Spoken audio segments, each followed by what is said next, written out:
بسم اللہ الرحمن الرحیم۔ سلطان صلاح الدین ایوبی نے باطنیوں کے تمام گروہوں کا خاتمہ کرنے کا فیصلہ کر لیا تھا۔ پھر اس ارادے سے شام کی طرف بڑھا اور اس نے ان بدعقیدہ لوگوں کی بستیاں اجاڑنی شروع کر دیں۔ چونکہ صلاح الدین ایوبی کو باطنیوں کی کمین گاہوں کا صحیح پتہ نہیں تھا، اس لیے بہت سے خشیشان خفیہ راستوں سے فرار ہو کر اپنے امیر سنان کے پاس پہنچ گئے، جو عرف عام میں شیخ الجبال کہلاتا تھا۔ انہوں نے اپنے امیر شیخ الجبال سنان کو صلاح الدین ایوبی کی خوفناک عزائم کی خبر دی تو سنان گھبرا گیا۔ شیخ الجبال نے کبھی سوچا بھی نہیں تھا کہ کوئی مسلم حکمران اس جرأت و بیباکی کے ساتھ خشیشان کو ختم کرنے کے ارادے سے اس کے مضبوط ترین مرکز کی طرف رخ کرے گا۔ اب تک تو یہی ہوتا آیا تھا کہ سنان پہاڑوں کے خفیہ غاروں میں بیٹھ کر اسلامی ریاستوں کے معاملات میں دخل اندازی کرتا تھا اور اپنے آدم خوروں کے ذریعے مطلوبہ آدمیوں کو قتل کرا دیا کرتا تھا۔ آخر طویل غور و فکر کے بعد شیخ الجبال سنان صلاح الدین ایوبی کی حقیقی ماموں شہاب الدین محمود بن تکش کے پاس پہنچا اور التجا کے لہجے میں بولا، تم اپنے بھانجے صلاح الدین ایوبی کو روکو، وہ ہماری ہلاکتوں اور بربادی کے در پہ ہے۔ شیخ الجبال کی بات سن کر شہاب الدین سوچ میں پڑ گیا۔ شہاب الدین کو ذہنی کشمکش کا شکار پا کر شیخ الجبال نے ایک اور شیطانی چال چلی۔ اس نے 50,000 دیناروں سے بھری ہوئی تھیلیاں صلاح الدین ایوبی کے ماموں کے قدموں میں رکھ دیں اور انتہائی عاجزانہ لہجے میں بولا، اگر تم اپنے بھانجے کو اس کے خونی ارادوں سے باز رکھنے میں کامیاب ہو گئی تو میں اس سے کہیں زیادہ رقم تمہاری نظر کروں گا۔ صلاح الدین ایوبی کا ماموں فطرتاً لالچی انسان نہیں تھا، مگر عام انسانوں کی طرح عیش و آسائش کی زندگی گزارنا چاہتا تھا۔ اس لیے اس نے خشیشان کے امام شیخ الجبال کی طرف سے پیش کی جانے والی بھاری رشوت قبول کر لی اور تیز رفتاری کے ساتھ صلاح الدین ایوبی سے ملنے کے لیے روانہ ہو گیا۔ وہاں پہنچ کر شہاب الدین اپنے بھانجے سے یوں مخاطب ہوا، بیٹے تم اس وقت دو طرفہ جنگ میں مصروف ہو۔ ایک طرف خاندان زنگی کے دو طاقتور افراد سیف الدین اور سلطان ملک صالح ہیں اور دوسری طرف پوری صلیبی دنیا ہے۔ میں اپنے علم اور طویل جنگی تجربے کی بنیاد پر پوری یقین کے ساتھ کہہ سکتا ہوں کہ موجودہ صورتحال کے تناظر میں ایک تیسری طاقت سے الجھنا انتہائی غیر دانشمندی ہے۔ صلاح الدین ایوبی تیسری طاقت کا ذکر پر چونک اٹھا۔ تیسری طاقت سے آپ کی کیا مراد ہے؟ صلاح الدین ایوبی نے پوچھا۔ میری مراد خشیشان شام سے ہے۔ ان کا مذہبی نظریہ ہمارے عقیدے سے کچھ مختلف صحیح، مگر وہ ہیں تو مسلمان، پھر تم خواہ مخواہ ان سے دشمنی کیوں مول لیتے ہو؟ اگرچہ صلاح الدین ایوبی اپنے ماموں کا بہت احترام کرتا تھا، مگر اس وقت اس کے چہرے پر ناگواری کا رنگ ابھر آیا، مگر اس نے انتہائی ضبط سے کام لیا۔ یہ میرا اور شیخ الجبال کا معاملہ ہے، براہ کرم آپ درمیان سے ہٹ جائیں۔ اپنے ماموں سے گفتگو کے بعد صلاح الدین نے صورتحال کا صحیح اندازہ کر لیا تھا، اس لیے وہ شیخ الجبال اور اس کے آدم خور خشیشان کو سنبھلنے کا موقع دینا نہیں چاہتا تھا۔ 5,000 منتخب سپاہیوں کو لے کر شام کے پہاڑی علاقے کی طرف بڑھا، جہاں باطنیوں کا مضبوط مرکز تھا۔ شیخ الجبال سنان اپنی زمین دوز پناہ گاہوں میں مسرور و مطمئن بیٹھا تھا۔ اسے یقین تھا کہ شہاب الدین محمود کو اتنی بڑی رشوت دینے کے بعد وہ اور اس کی جماعت صلاح الدین ایوبی کی یورشوں سے ہمیشہ کے لیے محفوظ ہو جائیں گے۔ پہاڑوں کے درمیان یہ زمین دوز پناہ گاہ دراصل شیخ الجبال کی وہ زمینی جنت تھی جو اس نے اپنے امام حسن بن صباح کی تقلید میں قائم کی تھی۔ پہاڑی چٹانوں کو کاٹ کر ایک بڑا ہموار میدان بنایا گیا تھا، پھر اس پتھریلے میدان میں زرخیز علاقوں سے لا کر مٹی ڈالی گئی تھی اور اس طرح ایک انتہائی دلکش سبززار بنایا گیا تھا۔ حسن بن صباح کی جنت کی طرح شیخ الجبال کی جنت میں بھی دودھ اور شہد کی نہریں بہتی تھیں اور ہر طرف خوبصورت عورتوں کی ٹولیاں رہتی تھیں۔ یہ وہ حوری تھیں جو رقص و سرور کے ذریعے شیخ الجبال اور اس کے فائدین کا دل بہلایا کرتی تھیں۔ ابھی شیخ الجبال اپنی جنت کے نظاروں میں گم تھا کہ صلاح الدین ایوبی کا برق رفتار لشکر شام کی حدود میں داخل ہو گیا۔ جب صلاح الدین ایوبی کا لشکر شام کی حدود میں داخل ہوا، اس اچانک افتاد سے پورا شہر سہما ہوا تھا، مگر صلاح الدین ایوبی کے نقیبوں نے گلی کوچوں میں گھوم کر عام شہریوں کو یقین دلایا تھا کہ لشکر اسلام جنگ کی غرض سے نہیں، چند باغیوں کی گرفتاری کے لیے شام کی حدود میں داخل ہوا ہے۔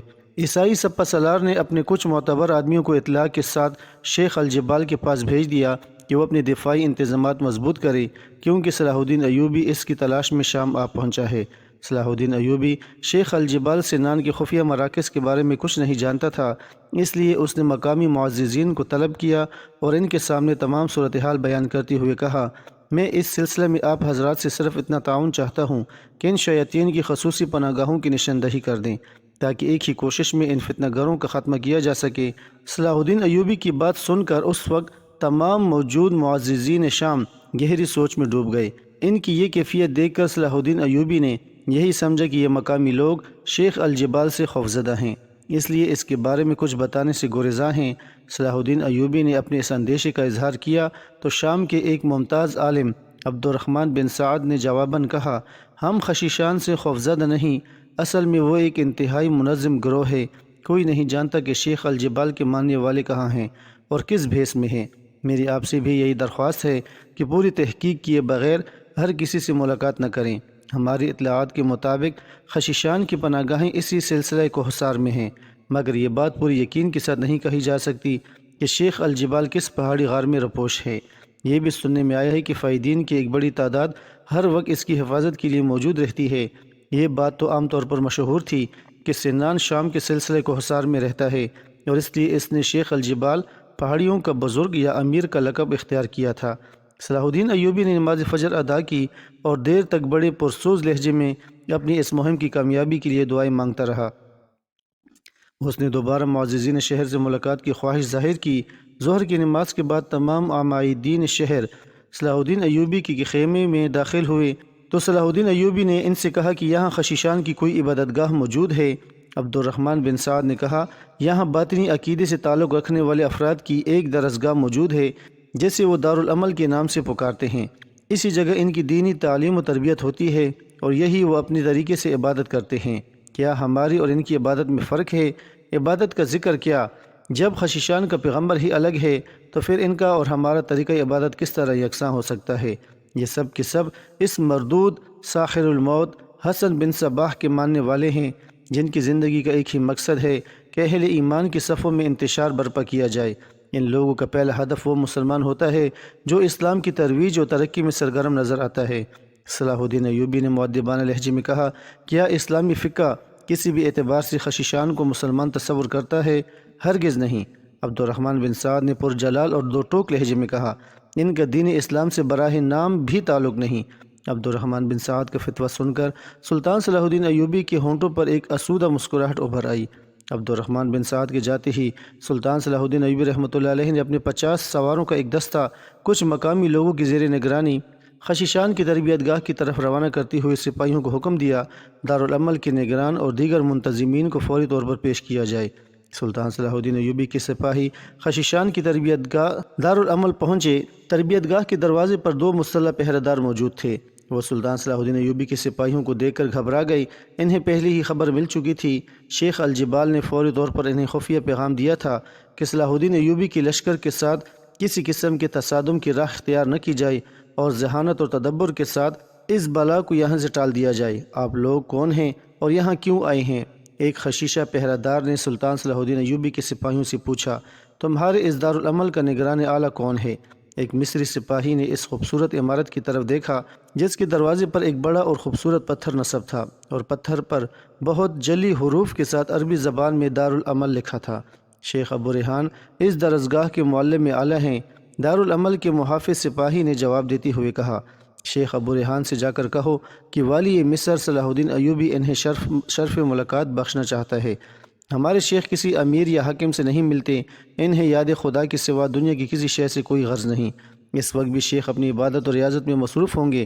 ہم میں سے کسی کو اجازت نہیں کہ اس موقع پر ان کی ماہویت میں خلل ڈالا جائے۔ اپنے شیخ سے کہو کہ وہ کچھ دیر کے لیے عبادت موقوف کر دیں اور ہمارے ساتھ چل کر والی مصر کی خدمت میں حاضر ہو جائیں۔ دوسرے مصری سپاہی نے سخت لہجے میں کہا، یہ ملاقات تو ہو کر رہے گی، ہم اہل ایمان کا یہ مزاج نہیں کہ ہم کسی کی عبادت گاہ یا درسگاہ کی در و دیوار اور فرش کو انسانی خون سے رنگین کر دیں، لیکن اگر تم نے والی مصر کے حکم کی تعمیل میں تاخیر کی تو پھر ہماری شمشیریں بااختیار ہیں۔ جب شیخ الجبال کے محافظوں نے اندازہ کر لیا کہ یہ طوفان کسی طرح ٹلنے والا نہیں تو ان میں سے ایک دارالعمل کی عمارت کے اندر چلا گیا۔ پھر وہ کئی پرپیچ راستوں اور تہخانوں سے گزر کر ایک زمین دوز کمرے میں پہنچا۔ پھر اس نے دروازے پر دستک دی۔ اس وقت شیخ ابو ریحان ایک خوبصورت نوخیز لڑکی کے ساتھ شراب پی رہا تھا اور انتہائی خوشی کے عالم میں اپنے ریشمی بستر پر بیٹھا جھوم رہا تھا۔ اس سے یہ بے جا اور بے وقت مداخلت سخت ناگوار گزری۔ یہ کون ہے بے ادب؟ شیخ ابو ریحان نے چیخ کر کہا، شیخ، موت ہماری دروازے تک پہنچ گئی ہے۔ باہر سے خشیشہ محافظ کی انتہائی خوفزدہ آواز ابھری، محافظ اجازت کے بغیر دروازہ کھول کر شیخ ابو ریحان کے کمرے میں داخل ہو گیا اور پھر اس نے تمام صورتحال بیان کر دی۔ شیخ ابو ریحان اگرچہ ایک سرخ و سفید بوڑھا تھا، لیکن اپنے محافظ کی زبانی پورا واقعہ سن کر اس کے چہرے پر موت کی سی زردی چھا گئی۔ کیا تم اپنی ذہانت اور ہوشیاری سے اس مصیبت کو ٹال نہیں سکتے؟ شیخ، ہم نے ہر چال چل کر دیکھ لی، مگر یہ طوفان ٹلنے والا نہیں۔ سلامتی اسی میں ہے کہ ذرا آپ فوری طور پر کچھ دیر کے لیے سلطان صلاح الدین ایوبی رحمۃ اللہ علیہ کے پاس چلے جائیں۔ اگر آپ نے ذرا بھی تاخیر کی تو اس کے سپاہی اپنی بے نیام شمشیروں کے ساتھ دارالعمل میں داخل ہو جائیں گے اور پھر ہر طرف خون ہی خون ہوگا۔ شیخ نے کامتے ہاتھوں اپنے وہ قبا پہنی جس سے عالمانہ شاہن ظاہر ہوتی تھی۔ پھر اس نے اس خوبصورت لڑکی کو مخاطب کرتے ہوئے کہا جو کچھ دیر پہلے اسے شراب پلا رہی تھی، فوراً شیخ الجبال کی خدمت میں حاضری دو اور عرض کرو کہ دشمن ہمارے گھر تک آ پہنچا ہے، اپنے دفاعی انتظامات مضبوط کر دیں۔ یہ سنتے ہی وہ لڑکی کمرے کے دوسرے دروازے سے نکل کر ایک اور کمرے میں چلی گئی۔ جب خشیشان کے مسلح سپاہی اور شیخ ابو ریحان صلاح الدین ایوبی کی خیمہ گاہ کی دروازے پر پہنچے تو مصری سپاہیوں نے شیخ ابو ریحان اور دوسرے خشیشان کی سخت تلاشی لی اور پھر انہیں غیر مسلح کر کے والی مصر کے روبرو حاضر کر دیا۔ ہم لوگوں کو کس لیے اس زحمت میں مبتلا کیا گیا ہے؟ ابو ریحان شراب کے اثر اپنی جگہ کھڑا جھوم رہا تھا اور اس کے چہرے سے شدید ناگواری کی جھلک نمایاں تھی۔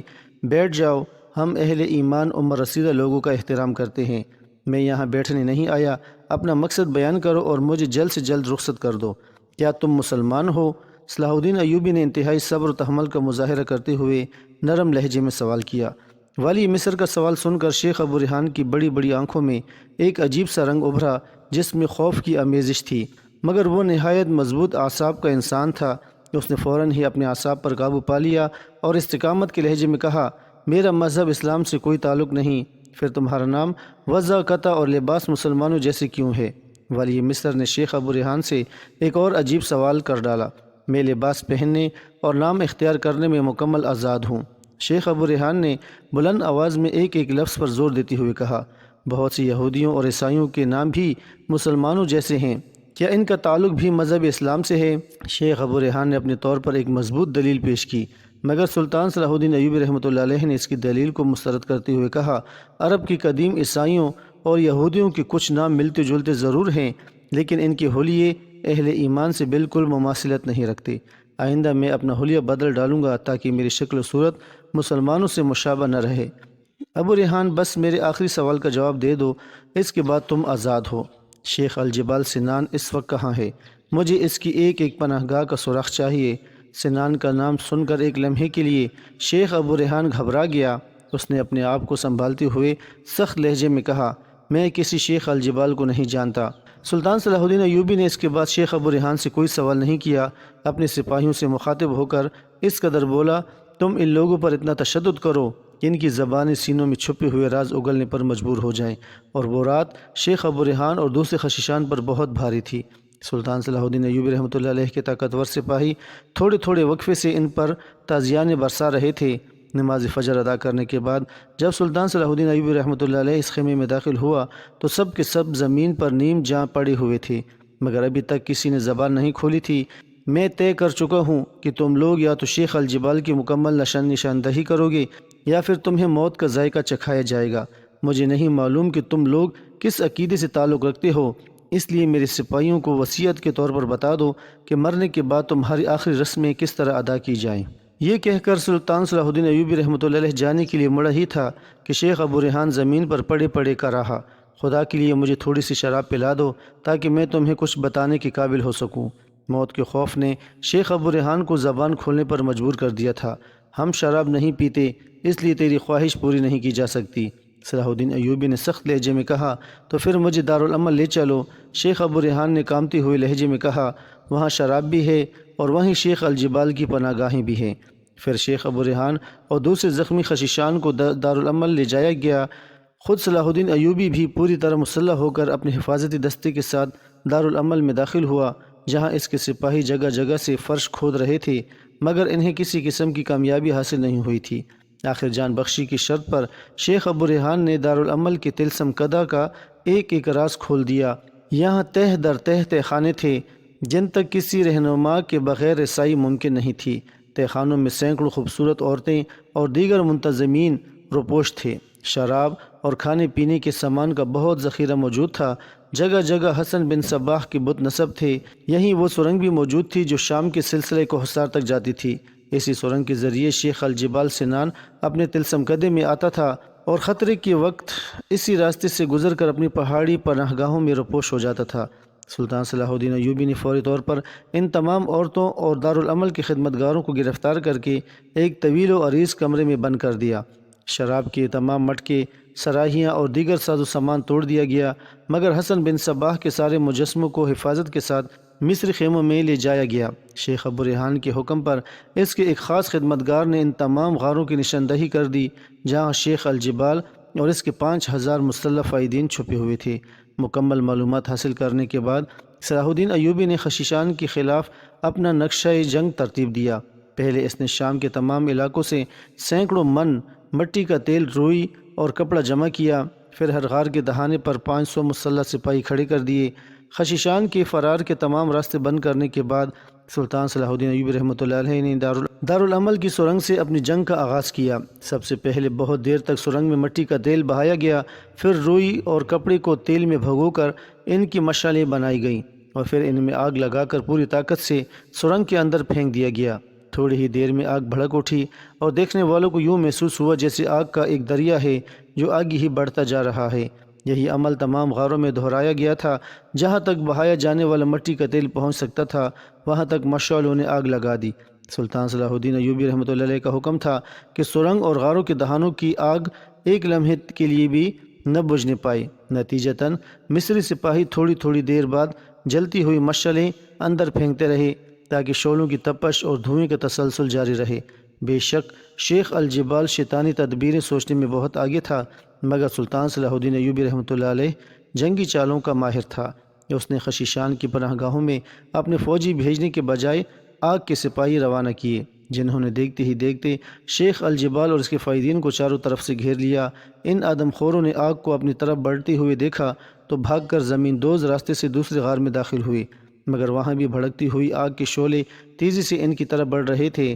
پھر وہ بدحواس ہو کر تیسرے غار میں داخل ہوئے، لیکن وہاں بھی آگ کے سوا کچھ نہیں تھا۔ یہ ہولناک منظر دیکھ کر شیخ الجبال وحشیانہ انداز میں چیختے ہوئے چوتھے غار میں پہنچا، وہاں بھی آگ کے شعلے اس کے منتظر تھے۔ اب شیخ الجبال کی قوت برداشت مکمل طور پر جواب دے چکی تھی۔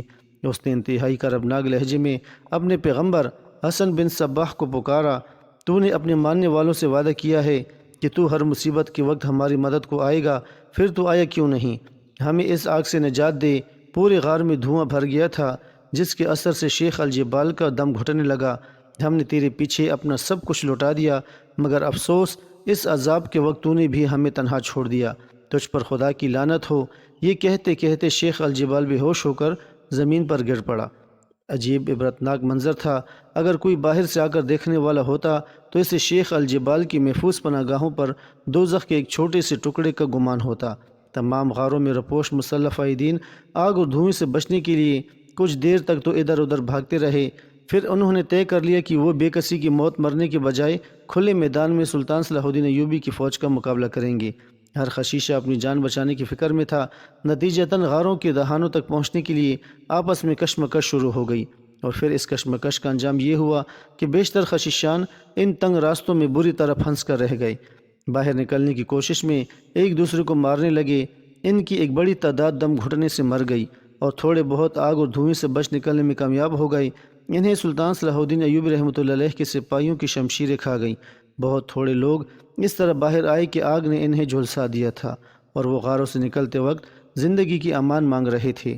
سب سے زیادہ عبرت خیز منظر اس غار میں نمایاں تھا جہاں شیخ الجبال سنان پتھریلے فرش پر بے ہوش پڑا تھا اور اس کے فائدین اس سے رونگتے ہوئے اپنی جانیں بچانے کے لیے باہر نکلنے کی کوشش کر رہے تھے۔ شیخ الجبال اپنی ہی مریدوں کی پیروں سے کچل کر ہلاک ہو گیا۔